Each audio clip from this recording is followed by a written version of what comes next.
Olá a todos. Hoje nós vamos dar continuidade à série sobre doutrinação com um assunto muito específico, seleção de teorias. Então, antes de falarmos como vamos falar como deveria ser as universidades. Bom, o que você imagina numa universidade? Bom, eu imagino um ambiente onde você discute teorias de forma plural. Você pega um monte de teorias e conversa com os alunos. Olha, existe essa teoria é boa, a gente vai aprender a usar ela. Existe essa outra teoria, ela não é tão boa, a gente vai descartar ela porque muitos pesquisadores não aceitam. Existe essa outra teoria, eu só vou mostrar para vocês como é que faz alguma coisa, mas ela não vai ser o foco principal. E isso seria aberto entre o professor e os alunos. E os alunos poderiam discutir esse assunto. Mas, infelizmente, não é assim que acontece nas faculdades. Na faculdade, hoje, nas universidades, existe uma seleção de teorias. Isso não é de hoje, é de mais de 50 anos atrás, ok? E essa seleção de teorias é a coisa mais danosa que tem para o pensamento, tá? Como é que funciona isso? Bom, vamos supor o seguinte. Vamos entrar na relatividade de novo. Relatividade de Einstein. Pergunta. A relatividade de Einstein, todo mundo sabe que ela é importante, em tese, para velocidades muito grandes, próximas da luz, por exemplo. Então a pergunta que eu tenho é, por que um engenheiro ou um geofísico estuda relatividade? Por quê? Porque eu sou obrigado, como geofísico ou engenheiro, estudar relatividade, sendo que isso não é útil para mim. Por quê? Por que será?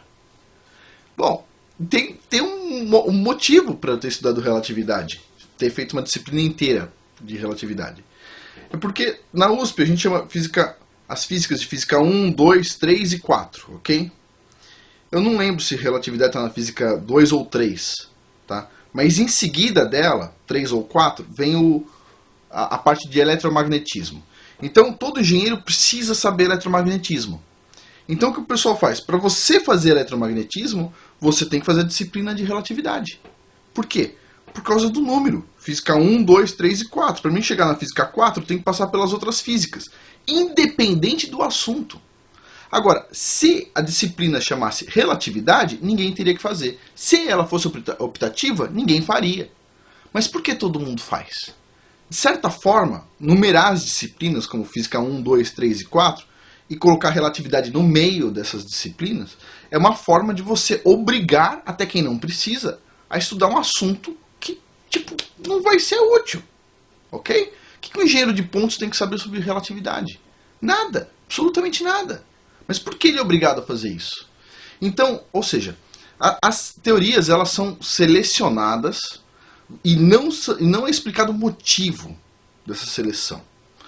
Na física nós temos a relatividade de Einstein, tá? Que como eu já mostrei em outros vídeos, existem alternativas que não são mostradas de jeito nenhum.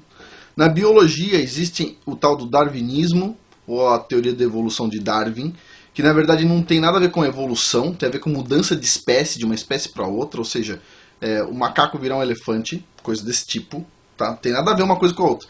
Aí vem um biólogo e fala assim, ai, você não pode falar isso, um macaco virou um elefante. Pera aí, se um biólogo pode falar uma bactéria virar um elefante, por que eu não posso falar um macaco virar um elefante? É a mesma coisa, tá?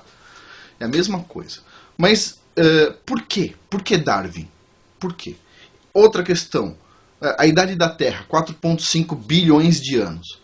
Puxa vida, como eu mostrei no vídeo passado, alguém te contou que houve um congresso em 1976 só falando sobre a idade da Terra de 6 mil anos, com um monte de geólogo batendo carimbo? Alguém te falou que em 1930 um monte de físicos, 100 físicos, assinaram uma carta aberta falando que a teoria da relatividade é furada? Alguém te falou sobre as divergências do que você aprende? Só mais um exemplo. Em sociologia, área de humanas, o pessoal ensina muito Karl Marx, bate nessa tecla. Será que se você é de humanas, você aprendeu alguma coisa sobre Mises? Sobre a economia pungente, forte de um Estado capitalista de verdade? Será que você aprendeu alguma coisa sobre isso? Por que selecionaram Karl Marx? Nossa, né? Ou seja, a seleção de teorias, mesmo que você não seja uma pessoa que... eu não sou doutrinado. A seleção de teorias vai te conduzir numa direção. Ok? Por exemplo, além disso tudo, as histórias contadas por trás dessas teorias são todas furadas. Eu, quando aprendi relatividade, me contaram que o Einstein tinha um laboratório do tamanho do universo na cabeça dele. Que ele sentava num raio de luz, galopava no raio de luz, ele conseguia fazer experimentos no universo inteiro só dentro da cabeça dele. Verdade isso?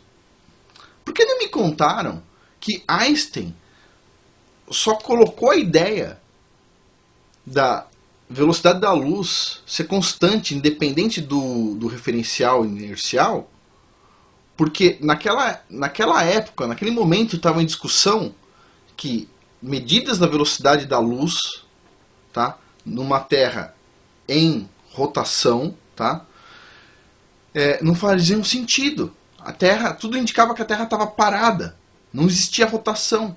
Aí, puxa, Einstein resolveu isso. Independente do referencial onde você está, a velocidade da luz é constante. Mesmo se você está viajando para esse lado ou para o outro, a velocidade da luz é constante. Você vai medir ela constante. Por que não me contaram isso? Que tudo estava envolvido. O que estava envolvido, na verdade, nisso era se a Terra se movimentava ou não. Por que inventaram essa ideia de que o Einstein tem um universo dentro da cabeça dele? Eu pensava que o cara fosse brilhante, imagina. Então, assim, quem disse que Karl Marx foi brilhante? Né? Gerou tanta morte no mundo, até hoje, um bando de estúpido vive falando: Karl Marx vai dar certo, vai dar certo, vai dar certo. E cada vez que o pessoal tenta dar mais morte, desgraça.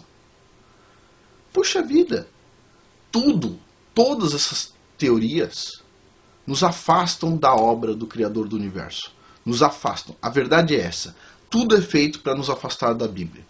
É incrível, é incrível. Depois que você entende, você fica assim, uau, como alguém montou uma coisa tão bem estruturada ao longo dos anos para nos afastar da Bíblia. Puxa vida, né? Mas, bom, eu vou dividir esse vídeo em duas partes. Na próxima parte eu vou falar um pouquinho mais sobre o que se vê nas universidades. Mas cuidado, a parte de seleção de teorias é realmente uma coisa absurda. Bom, obrigado.